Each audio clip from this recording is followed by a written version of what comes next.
안녕하세요.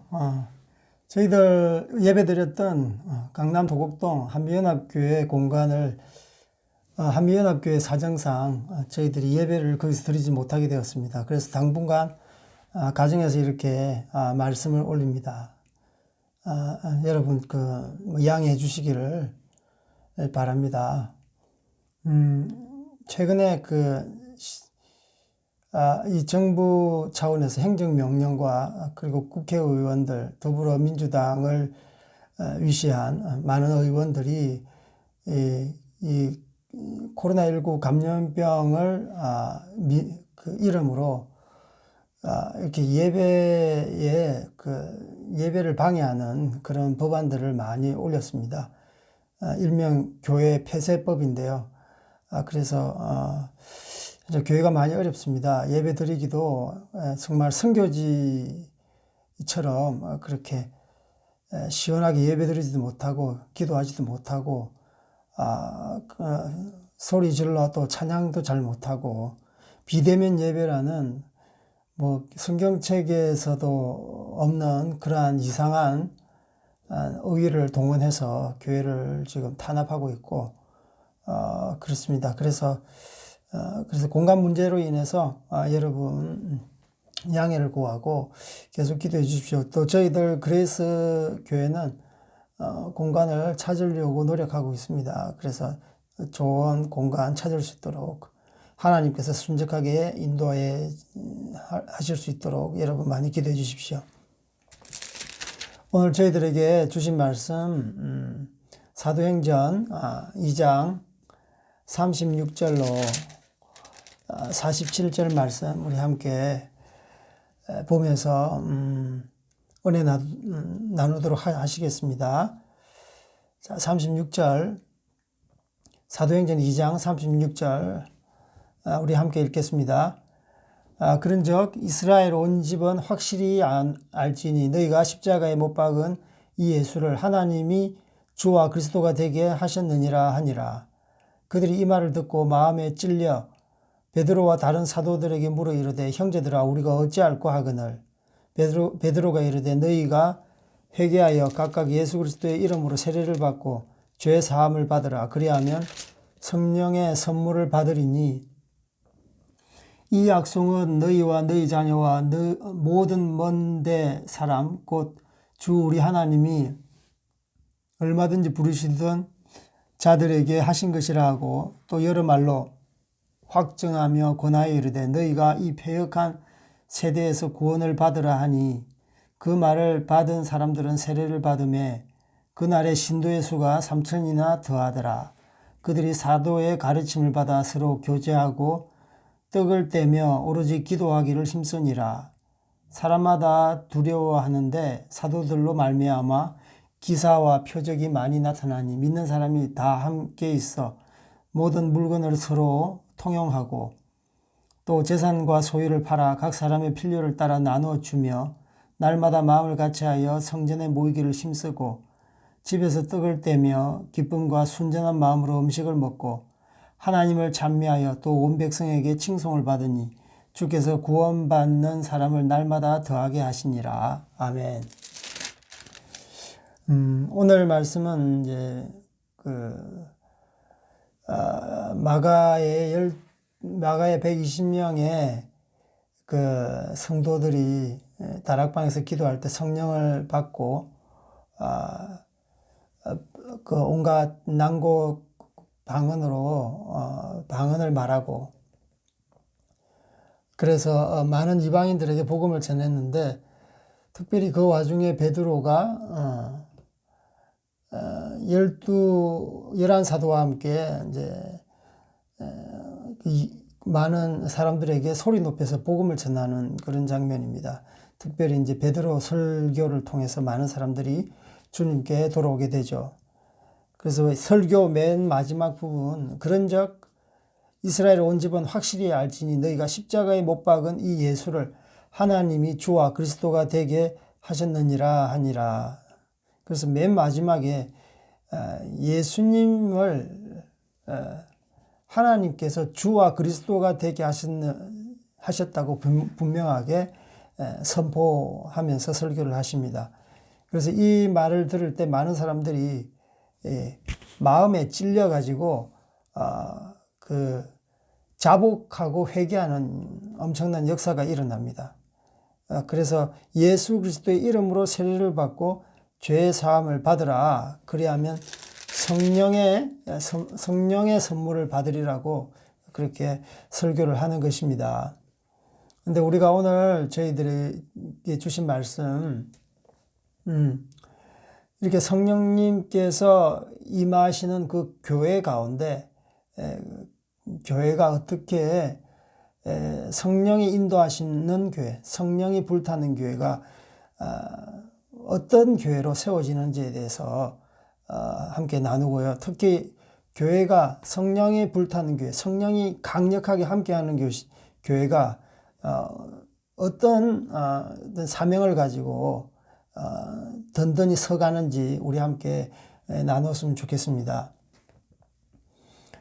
성령께서 이렇게 함께 하시면 교회가 아주 건강해지고 교회 가운데 이런 회개가 일어나고 그 회개로 인해서 예수 그리스도를 주라 시인하고 그 개인의 회복뿐만 아니라 교회 자체의 그 하나님의 영으로 인해서 성도들 간에 이런 왕성한 그런 회복들이 있습니다.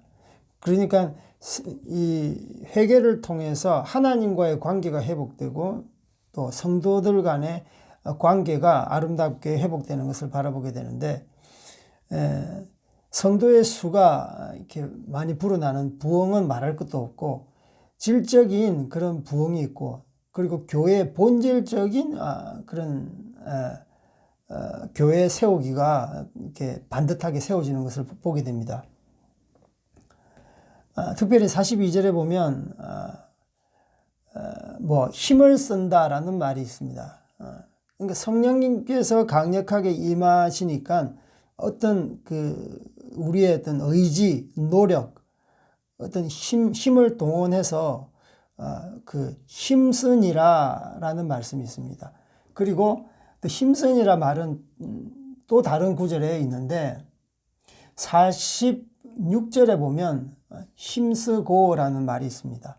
그래서 이 성령님께서 함께 하시는 교회에 힘쓰다는 말은 우리가 하나님 앞에 의지를 들여서 추구하는 것에 대해서 말씀하고 있는데, 그것이 무엇인지 우리가 함께 알아봤으면 좋겠습니다. 42절 우리 다 같이 한번 읽어보겠습니다. 시작. 그들이 사도의 가르침을 받아 서로 교제하고 떡을 떼며 오로지 기도하기를 힘쓰니라. 떡을 떼며 그 뒤에 오로지, 오직이란 말입니다. only, 기도하기를 힘쓰니라 라고 말씀하고 있습니다. 그리고 46절 우리 다 같이 읽겠습니다. 시작. 날마다 마음을 같이하여 성전에 모이기를 힘쓰고 집에서 떡을 떼며 기쁨과 순전한 마음으로 음식을 먹고. 여기도 힘쓰다는 말이 있는데, 날마다 마음을 같이하여 성전에 모이기를 힘쓰고 라고 되어 있습니다. 그 뒤에는 집에서 떡을 떼고 기쁨과 순전한 마음으로 이렇게 음식을 나누고, 아까 조금 전에 읽었던 42절 말씀도 사도들의 가르침을 받아서 서로 교제하고 떡을 떼는 그런 풍성한 그때 그 당시만 하더라도 많은 이제 가난한 자들이 많았기 때문에 그 배고픔을 면하고 함께 떡을 떼면서 나누는 이런 일들이 있었습니다. 그런데 이 42절, 46절에 공이 힘쓰다. 그러니까 어떤 성도들이 하나님 앞에 자기를 드릴 때 자기의 의지와 노력과 어떤 하나님 앞에 계속 가까이 가는 것에 있어서 힘쓰다는 두 문장이 있는데, 그것이 바로 첫 번째로 기도에 힘썼다는 거예요. 그러니까 성령님께서 강력하게 함께 하시는 교회는 그 성령의 그 세례로 인해서 회개하고, 그리고 성도들의 관계가 회복되고, 이것에서 마치는 것이 아니라 그 하나님과의 관계 가운데 깊숙하게 들어가기를 원하는 그들의 마음 가운데 이런 것들이 있는 거예요. 그게 바로 기도예요. 그래서 교회가 만민을 위한 기도하는 집이라고 예수님께서 가르쳐 주셨어요. 그래서 성령 받고 그냥 풍성한 교제하고 배부르고 교회가 그 역할이 아니라 그 교회의 원천, 힘의 원천은 어디서 나오는가? 그것은 하나님과의 그 온전한 관계 가운데 나온다는 것을 말씀하고 있습니다. 그래서 교회가 기도하지 않으면 교회로서의 그 합당한 책임과 의무를 다하지 않을 뿐더러 하나님 앞에 바로 선 교회가 아니고 건강한 교회가 아니라고 할 수가 있습니다. 그래서 교회가 일단 성령님께서 함께 하시면 회개 역사가 일어나고 신도의 수가 불어나고 또 교인들 간에 유무상통하는 이런 은혜가 있는데 그 힘의 원천은 결국은 하나님과의 아주 빈번한 관계 가운데, 관계성 가운데 나온다는 것을 말씀하고 있습니다. 그래서 기도하기를 힘쓴다. 교제하는 것 좋잖아요.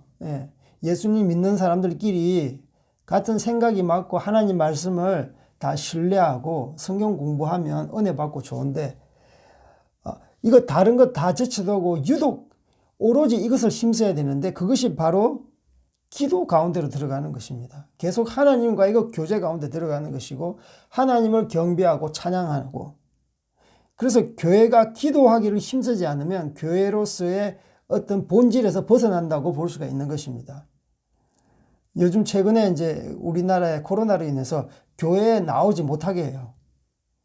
그런데 기도 예배는 뭐 이렇게 좀 거리를 두고 예배를 드린다 손 치더라도 기도하지 못하게 하는 그런 교회들이 굉장히 많이 있습니다. 기도실을 아예 폐쇄를 해버려요.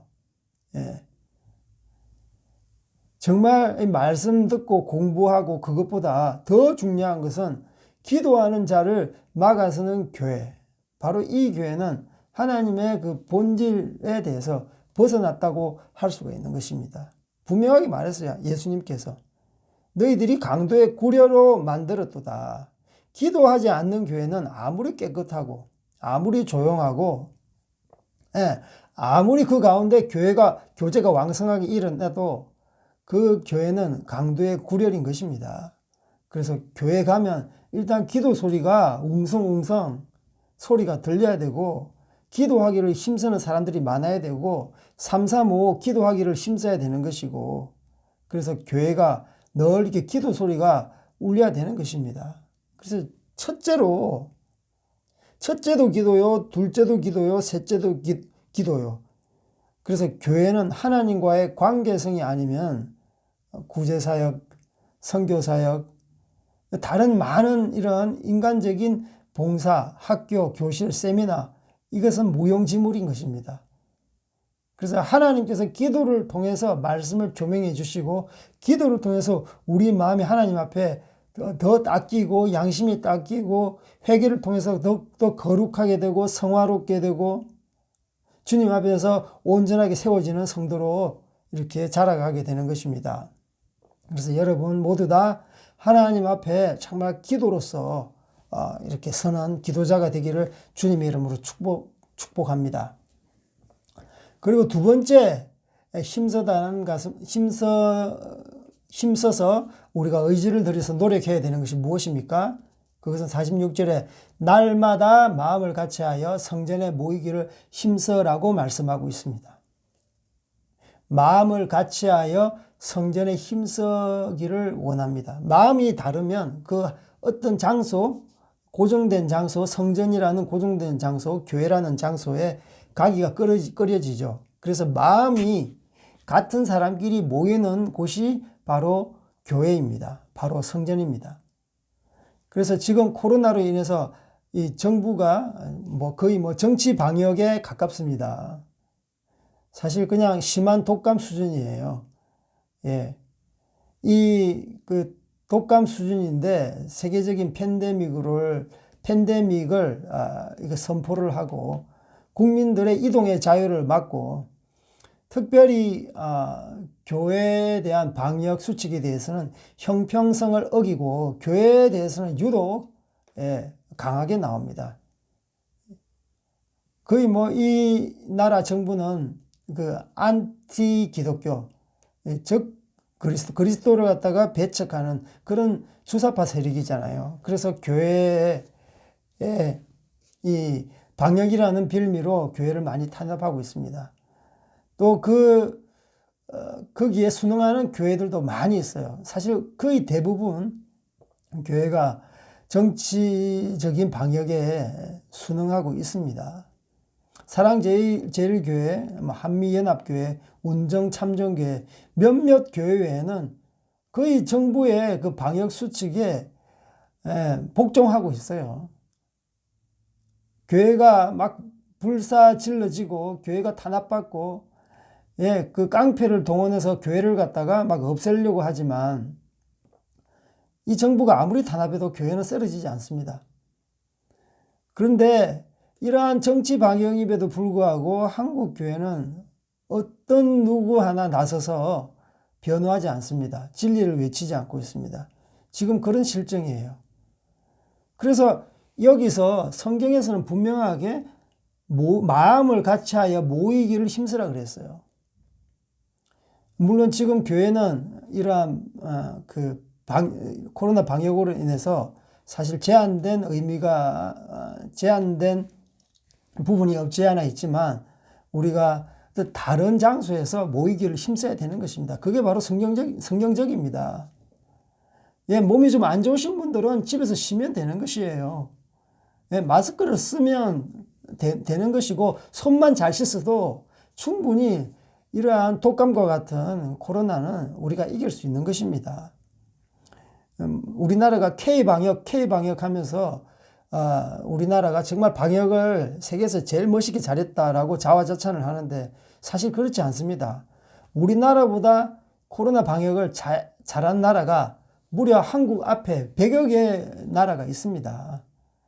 잘한 나라에 대해서는 말을 하지 않고 못한 나라만 이렇게 비교해가지고 우리나라는 세계에서 제일 선진 방역, K방역 잘하고 있다. 그렇게 자화자찬을 하고 있는 이 나라가 이 정부입니다. 여러분 속지 마십시오.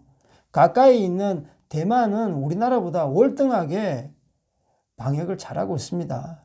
그들은 사람들에게 강압적으로 행정명령을 내리지 않아요.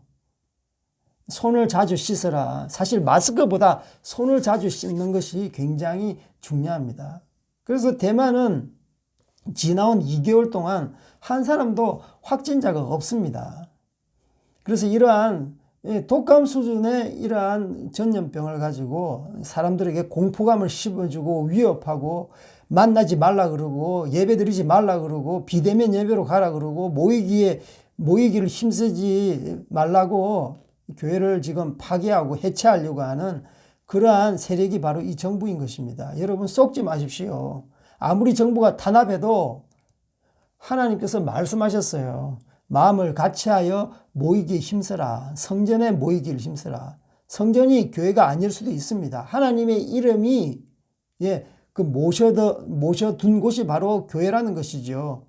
그래서 가정에 모이시고 아니면 다른 장소에 모이시고 사무실에 모이시고 마음을 같이해서 같이 모여서 기도하고 예배하고 거룩한 교제를 나누는 것 하나님께서 힘쓰라 그랬습니다. 저도 사람들을 많이 안 만나니까 성도들하고 많이 안 만나고 목사님들하고 교제가 없으니까 이렇게 축 처지고 다운되기도 합니다. 평신도는 오죽하겠습니까? 그래서 하나님의 사람들이 마음을 같이해서 성전에 모여서 떡을 떼고 기도하고 함께 말씀 공부를 하는 것, 예배를 드리는 것 하나님께서 힘쓰라고 말씀하고 있습니다. 이렇게 예배를 갖다가 피하면요, 듣도 보지도 못한 비대면 예배를 강조하면 그냥 일방통행이잖아요. 쌍방향이 아닙니다. 그래서 같이 모일 때 두세 사람이 모인 곳에 내 이름으로 모인 곳에 내가 너와 함께 하겠다. 하나님께서 분명하게 예수님께서 분명하게 우리에게 약속을 하셨어요. 이것은 그 공간적인 개념을 함께 동반하는 것입니다. 그래서 두세 사람이 예수님 이름으로 모이기를 힘쓰는 여러분들 되기를 축복합니다. 절대 세상 사람들의 말에 속지 마십시오.